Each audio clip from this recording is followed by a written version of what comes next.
मैं संजय चौहान आप सभी का हार्दिक स्वागत करता हूं अपने इस यूट्यूब चैनल पर। दोस्तों, हमने हिंदी के सेशन की शुरुआत की थी और उसी क्रम में हम अपना पहला पार्ट पढ़ चुके थे वर्णमाला का। वर्णमाला हमारा टॉपिक था, उसका पहला पार्ट हम पढ़ चुके थे। उसी क्रम में आज हम दूसरा पार्ट आपके बीच लेकर आए हैं। आपने अभी तक स्वरों के भेद और व्यंजनों के भेद समझे थे। अब अलग अलग प्रकार से किस किस आधार पर स्वर के प्रकार होंगे और किस किस आधार पर व्यंजनों के प्रकार होंगे, उसकी चर्चा आज के हम इस सेशन में करेंगे। तो आइए देर न करते हुए इसकी शुरुआत करते हैं। दोस्तों, जैसा कि आप देख सकते हैं, सबसे पहले हमें दिख रहा है कि जिब्या के आधार पर स्वर के प्रकार। जिब्या के आधार पर स्वर 3 प्रकार के होते हैं, जैसा कि आपको दिख रहा है, अग्रस्वर, मध्य स्वर या केंद्रीय स्वर, इसके अलावा पश्च स्वर। आप देख सकते हैं अग्रस्वर 4 होते हैं। कौन कौन से? छोटी, बड़ी, ए और आय। इन्हें अग्रस्वर क्यों कहा जाता है? आखिर इन्हें अग्रस्वर क्यों कहा जाता है? इसका एक रीज़न है। अग्रस्वर क्यों कहा जाता है? जैसा कि नाम से स्पष्ट है, अग्र, अग्र मीन्स होता है आगे। जब जिह्वा मुख के में आगे की ओर रहेगी बोलते समय, इनको बोलते समय जब जिह्वा यानी जीभ आगे की ओर रहेगी, मुख के आगे की ओर यानी दांतों की तरफ, तब इसे हम अग्रस्वर कहते हैं। इसके अलावा दूसरा आप देख सकते हैं मध्य स्वर क्या केंद्रीय स्वर। इसमें क्या होता है, जब बोलते हैं, जब हम इसको बोलेंगे, जैसे छोटा बोलेंगे आ, तो इस समय क्या होगा, जीभ जो हमारी होगी वो मुख के केंद्र में रहेगी, इसलिए मध्य स्वर या केंद्रीय स्वर इसे कहा जाता है। पश्च स्वर क्या होते हैं? इनमें क्या होता है, बोलते समय जिह्वा जो होगी मुख के पिछले हिस्से की ओर रहेगी, यानी पीछे की ओर रहेगी, इसलिए इन्हें पश्च स्वर कहा जाता है। ये 3 प्रकार से आपने देखे जिह्वा का आधार, ये जिह्वा के आधार पर स्वर के प्रकार ये होते हैं। इसके अलावा आप देख सकते हैं दूसरा पार्ट क्या है हमारा, कि ओष्ठ के आधार पर स्वर के प्रकार कितने होते हैं। तो 3 प्रकार ओष्ठ के आधार पर भी होते हैं। कौन कौन से होते हैं वो देख लेते हैं। एक होता है अवर्तुल या अवृत्ताकार, दूसरा होता है वर्तुल या वृत्ताकार, तीसरा होता है अर्धवर्तुल। इसमें क्या क्या होता है, इसमें आप देखने की कोशिश करते हैं। अवर्तुल या अवृत्ताकार या प्रसृत, ये छोटी, बड़ी, ए और आई, जो अग्रस्वर वही अवर्तुल या अवृत्ताकार। मतलब इनको बोलते समय जो जीभ होगी आपकी, उसको बोलते समय मुख का जो आकार होगा, आपके मुख का आकार, वो वृत्त के आकार में नहीं बनेगा, वो यानी वृत्ताकार नहीं होगा। जैसे वर्तुल में क्या होता है, जब हम बोलेंगे ऊ, तो हमारा मुंह जो होगा बोलते समय वो ऊ आकार का हो जाएगा, यानी ओ आकार का, गोले का आकार का हो जाएगा, वृत्त के आकार का हो जाएगा, इसीलिए वृत्ताकार से कहते हैं। ऊ बोले चाहे बड़ा ऊ बोले चाहे ओ आओ बोले, हमारा मुंह क्या हो जाएगा, वृत्ताकार हो जाएगा, इसीलिए इसे वृत्ताकार कहता है। और अवृत्ताकार जिसमें वृत्त के आकार का ना हो वो अवृत्ताकार, इसलिए इसे अवृत्ताकार। अर्धवर्तुल जिसमें वृत्त और वृत्ताकार अवृत्ताकार दोनों के बीच की जो कड़ी होती है वो कहलाती है अर्धवर्तुल। इसलिए 3 प्रकार के इन्हें आप देख सकते हैं। नेक्स्ट देखते हैं मुख खुलने के आधार पर। मुख खुलने के आधार पर स्वर के प्रकार देख रहे हैं। 4 प्रकार के होते हैं। कितने प्रकार के होते हैं? 4 प्रकार के। कौन कौन से? संवृत, अर्धसंवृत, विव्रत, अर्धविव्रत। इसमें क्या होता है, इसको समझना पड़ेगा थोड़ा आसानी से, कि संवृत क्या होता है, सबसे कम मुख खुलता है। जैसे कि इसमें लिखा है सबसे कम मुख खुलता है, यानी जब इन्हें आप बोलेंगे, जैसे आपने बोला ई, तो आप देख रहे हैं आपका मुख थोड़ा बहुत कम खुलता है। इसे बड़ी ई बोले चाहे छोटा ऊ बोले चाहे बड़ा ऊ बोले, इनको बोलते समय मुख थोड़ा कम खुलेगा। इसके अलावा आप देख सकते हैं अर्धसंवृत। इसमें क्या होता है, संवृत में जितना आपका मुख खुलता है उससे थोड़ा ज़्यादा खुलेगा, इसलिए इसे कहते हैं अर्धसंवृत। इसके अलावा आप देख रहे हैं विव्रत। विव्रत मीन्स विस्तार, यानी कि आपका मुंह सबसे ज़्यादा खुलेगा, इसको बोलते समय सबसे ज़्यादा मुंह खुलेगा। जैसे बड़ा आ, बड़ा आप जब बोलेंगे, बड़ा आ बोलेंगे आ, तो आप देखेंगे आपका पूरा मुंह खुलेगा, इसीलिए इसे विव्रत कहा जाता है। अर्धविव्रत यानी विव्रत से थोड़ा कम मुंह खुलेगा और अर्धसंवृत से थोड़ा ज़्यादा मुंह खुलेगा, वो कड़ी कहलाती है अर्धविव्रत। जैसे ए और औ, इस चीज़ को आपको याद रखना है। ये 4 प्रकार के होते हैं, अक्सर एग्जाम में यहाँ से क्वेश्चन पूछे जाते हैं। अब आप देखेंगे व्यंजन के प्रकार, कि व्यंजन किस किस आधार पर अलग अलग, या मुख या जिह्वा के आधार पर किस किस आधार पर अलग अलग प्रकार के होते हैं। यहाँ देख रहे हैं आप कि व्यंजनों की कुल संख्या कितनी होती है, 33 होती है। ये आप पढ़ चुके हैं, 33 होती है। कौन कौन से 33 होते हैं आपको पता है? कौन कौन से होते हैं? स्पर्श वर्ण, स्पर्श वर्ण आप देखते थे कि स्पर्श वर्ण होते हैं। इसके अलावा अंतःस्थ होते हैं। इसके अलावा ऊष्म वर्ण होते हैं। स्पर्श वर्ण कितने होते हैं? 25 होते हैं। 4 अंतःस्थ होते हैं, 4 ऊष्म होते हैं। अब आप इन्हें जोड़ लें, 25 4 29 4 33, यानी टोटल मिला के 33 हो जाते हैं। इसीलिए टोटल 33 संयुक्त वर्ण को इनमें नहीं जोड़ा जाता है। पहला आप देखेंगे, पहला लिखा है लुंठित व्यंजन या प्रकंपित व्यंजन। क्या है? लुंठित व्यंजन या प्रकंपित व्यंजन। क्या होता है? लुंठित का रा होता है। कौन सा होता है? रा। अब इसे कैसे कहेंगे कि लुंठित व्यंजन, याद कैसे रखेंगे? इसको बोलते समय जो जीभ होती है वो थोड़ा पलट जाती है आगे से पीछे की ओर। इसको जब भी आप बोलेंगे रा तो आप देखेंगे जीभ थोड़ा पलटेगी, इसे लुंठित कहा जाता है, यानी पलट जाना। पार्श्विक व्यंजन क्या होता है? ला होता है। जब जब इसे आप बोलेंगे ला तो इसमें क्या होता है? मुंह के दोनों तरफ से, जहाँ से मुंह आपका जो फटता है वहाँ से दोनों तरफ से हवा निकलेगी, इसे कहते हैं पार्श्विक व्यंजन ला।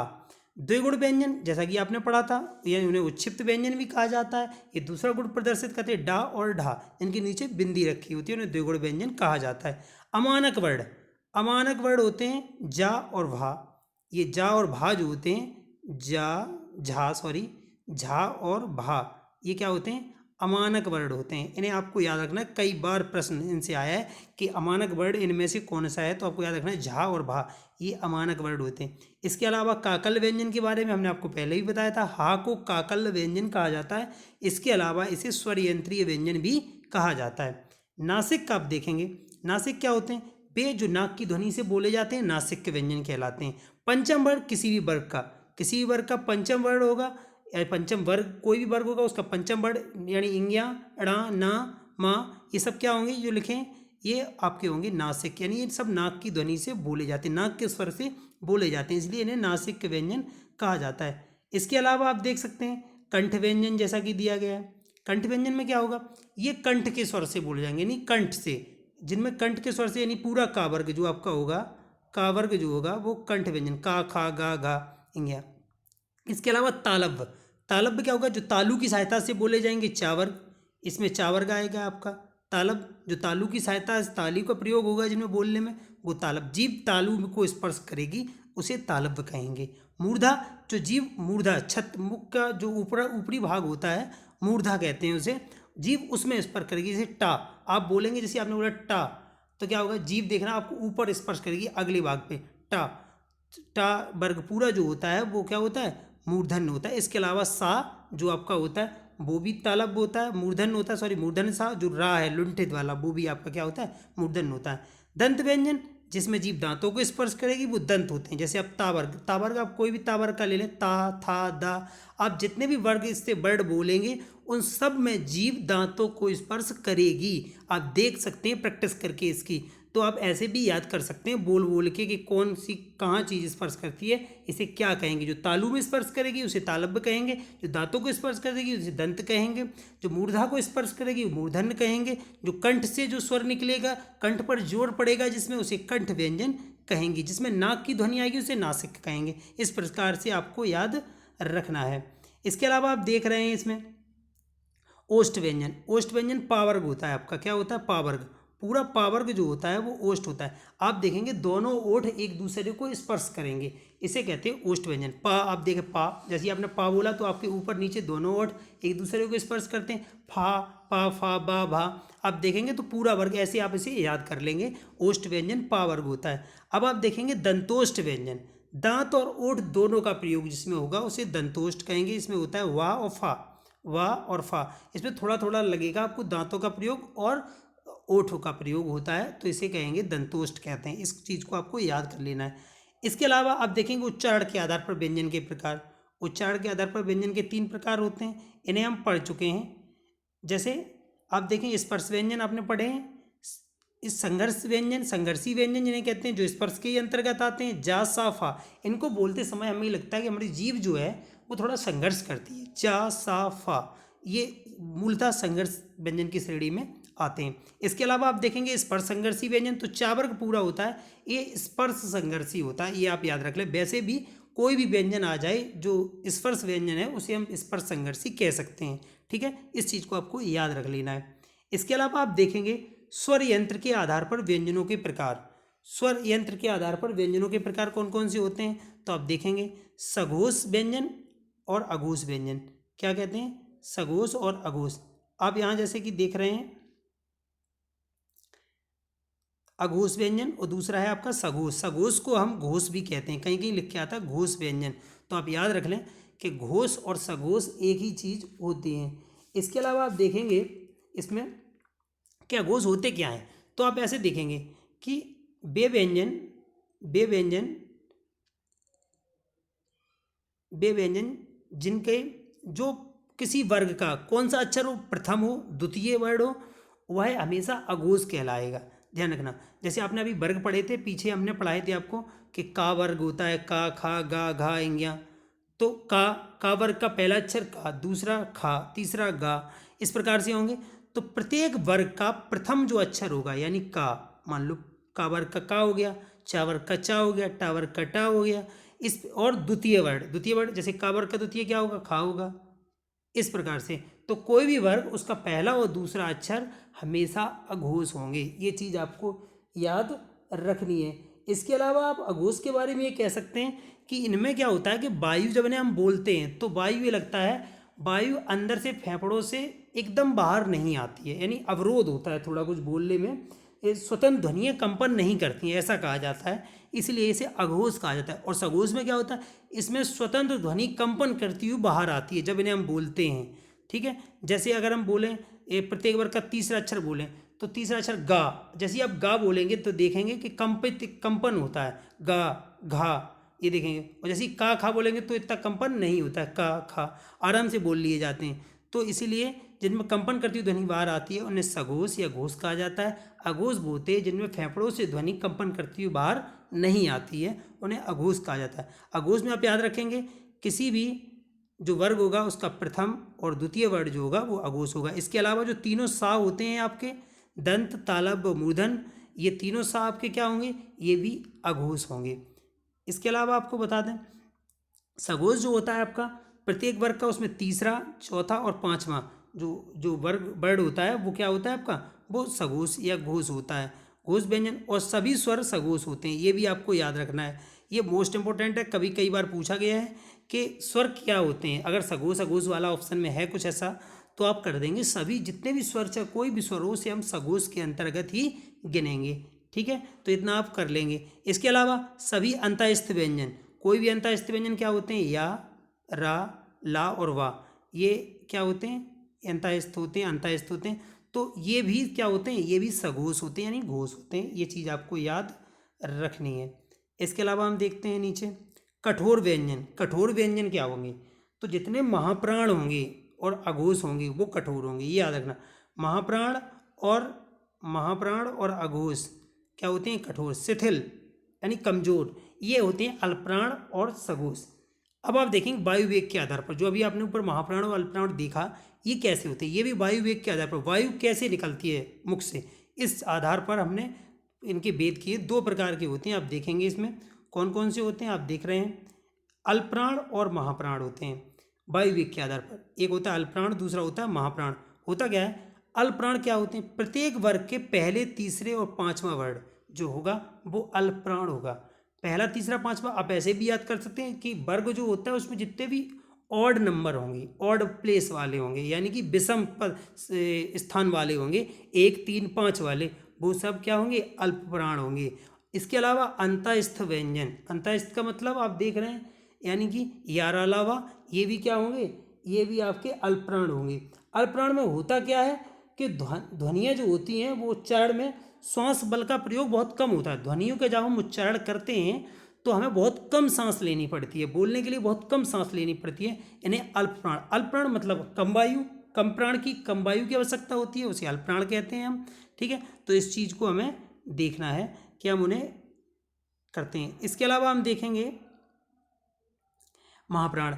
महाप्राण में होता क्या है, आप देख रहे हैं कि प्रत्येक व्यंजन का दूसरा, प्रत्येक वर्ग का दूसरा और चौथा वर्ण, दूसरा चौथा मतलब इवन प्लेस वाले, वो क्या होंगे, अर्थात सम स्थानों के वर्ण महाप्राण होते हैं। ये आपको याद रखना है। होता क्या, इसमें ज़्यादा वायु की आवश्यकता होती है, यानी वायु जब मुख से निकलेगी तो बोलने के लिए इन्हें ज़्यादा वायु की, ज़्यादा श्वास की आवश्यकता पड़ती है, ये आपको याद रखना पड़ेगा। ठीक है, तो आप यहाँ से अल्पप्राण और महाप्राण समझ गए।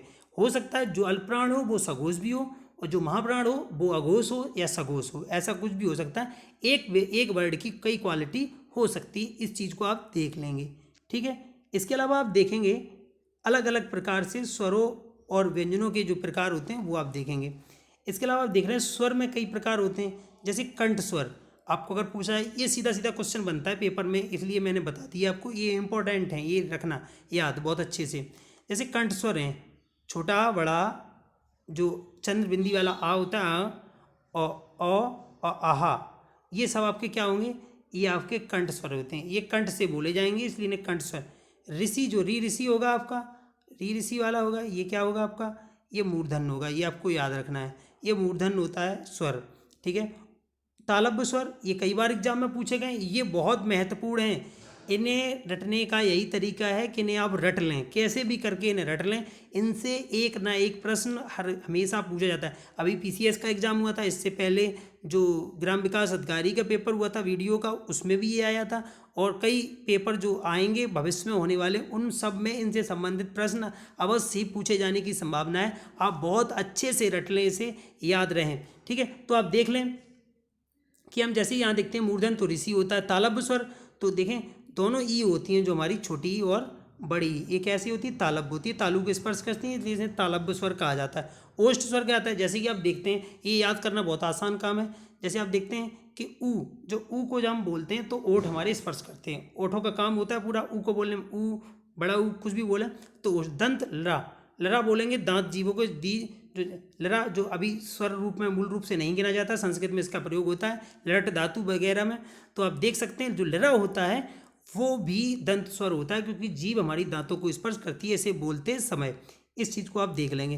कंठोष्ठ स्वर, कंठोष्ठ में कंठ और ओष्ठ दोनों का स्वर जिसमें होता है, जो दोनों के मिलकर बोले जाते हैं, ओ और औ, ये आप याद रखेंगे, ये भी एग्जाम में आ चुका है। इसके बाद कंठ तालु, कंठ तालु या कंठ तालब्य जिन्हें कहते हैं, ए और ए होते हैं।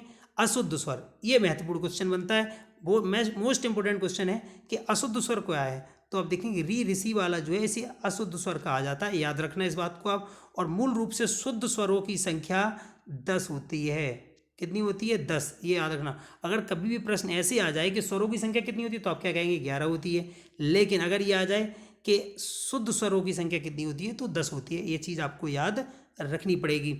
इसके अलावा मात्राओं की संख्या कभी कभी पूछी जाती है, तो याद रखना मात्राओं की संख्या भी 10 होती है, क्योंकि छोटे आ की कोई मात्रा नहीं होती है, इस चीज़ को आपको याद कर लेना है अच्छे से। इसके अलावा आप देखते हैं आ, छोटा आ, इसे अदृश्य मात्रिक भी कहा जाता है। क्या कहा जाता है, अदृश्य मात्रिक। क्यों कहा जाता है, क्योंकि आपको पता है इसकी मात्रा दिखती नहीं है, लेकिन इसकी मात्रा होती है।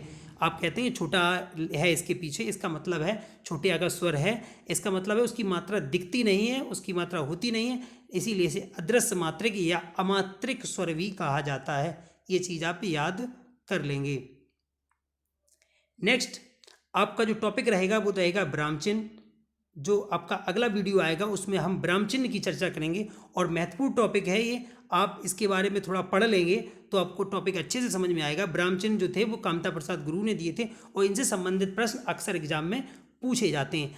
आज स्वर और व्यंजन के संबंधित हमारा जो टॉपिक था वो बिल्कुल पूरा हो गया है, आप इसे अच्छे से रिवाइज कर लें, और इसके बाद हम आगे की चर्चा करेंगे।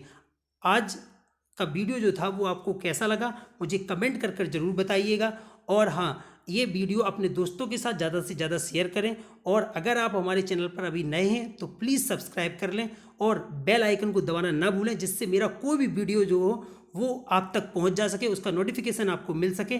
तो दोस्तों, घर पर रहिए, सुरक्षित रहिए, और देखते रहिए the Sanjay Chauhan YouTube channel पर आप अपने किसी भी एग्जाम की विशेष तैयारी के लिए क्लासेस। धन्यवाद, जय हिंद।